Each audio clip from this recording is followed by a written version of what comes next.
Before going to the timing diagram, please have a look at this architecture again. And you can pause the video and see all the control signals and their names carefully. We are going to use the same in the timing diagram.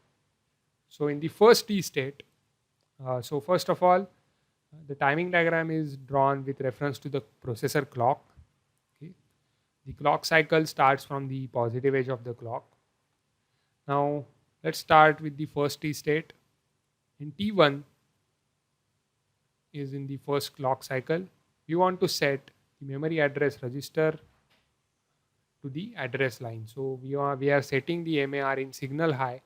The address is put on the address line, and at the same time, the memory read control signal is also set high, so that the read operation is performed from the memory.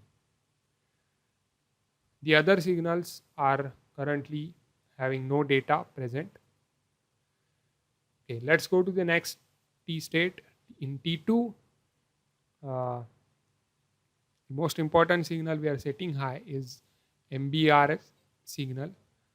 So MBR in signal is set high, and now we are waiting for the data to come. So you can see here that T2 state actually takes 3 clock cycles. So we have to wait till the data arrives on the data bus.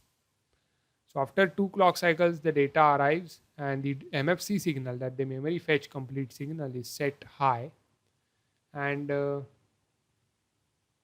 this actually disables the WMFC control signals, which we have discussed before. And the T2 state ends.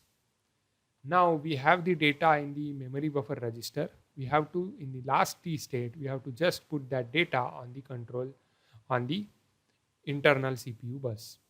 So we have, in the last T state, we have to set the MBR out signal high.